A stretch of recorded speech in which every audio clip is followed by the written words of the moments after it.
Gentleman's recognized for 5 minutes. Thank you, Mr. Speaker.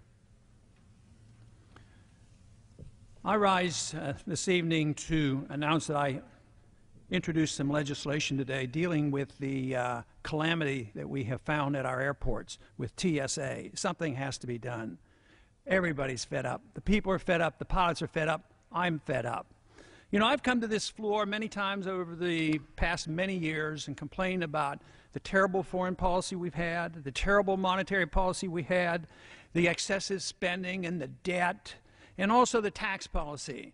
But what we're doing and what we're accepting and putting up with at this airport is so symbolic of us just not standing up and saying enough is enough. I know the American people are starting to wake up, but our government, those in charge, Congress as well as the executive branch, are doing nothing. Yes, they're talking about maybe backing off and allowing the pilots go through. But can you think how silly the whole thing is? The pilot has a gun in the cockpit, and he's managing this aircraft, which is a missile, and we make him go through this groping X-ray exercise, having people feel in their underwear. It's absurd, and it's time we wake up. The bill I've introduced will take care of this. But we have to realize that the real problem is that the American people have been too submissive. We have been too submissive. It's been going on for a long time, and this was to be expected even from the beginning of the TSA, and it's deeply flawed. Private property should be protected by private individuals, not bureaucrats. But the bill that I've introduced will take care of it. It's very simple. It's one paragraph long. It removes the immunity from anybody in the federal government that does anything that you or I can't do. If you can't grope another person, and if you can't X-ray people and endanger them with possible X-ray, you can't take nude photographs of individuals, why do we allow the government to do it? We would go to jail if an individual, he'd be immediately arrested if an individual citizen went up and did these things, and yet we just sit there and calmly say, oh, they're making us safe. And besides, the argument from the executive branch is that when you buy a ticket, you have sacrificed your rights, and it's the duty of the government to make us safe. That isn't the case. You never have to sacrifice your rights.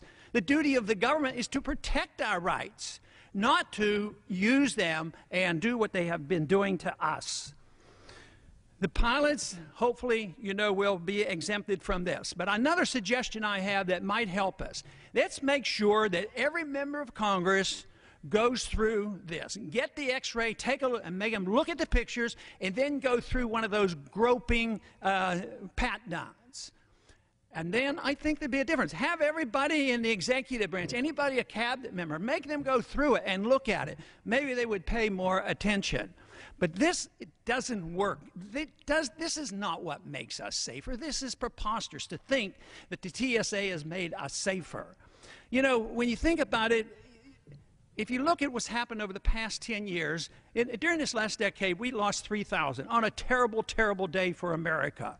But since that time, in this last decade, we have also lost 6,000 of our military personnel going over there and trying to rectify this problem. We have lost 400,000 people on our government-run highways.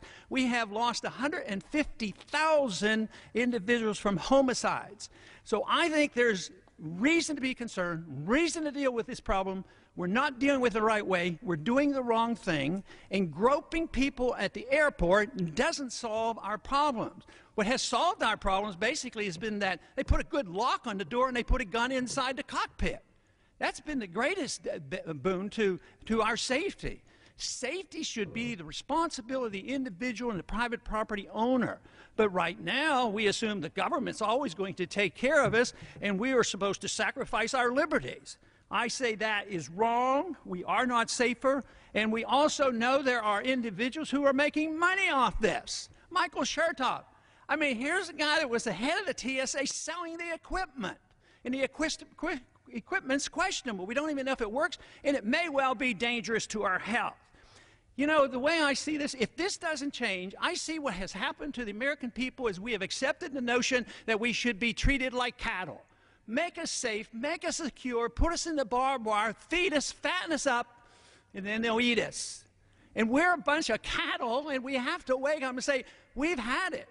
I think this whole idea of an opt-out day is just great. We ought to opt out and make the point, get somebody to watch it, take a camera. It's time for the American people to stand up, shrug off the shackles of our government at TSA at the airport.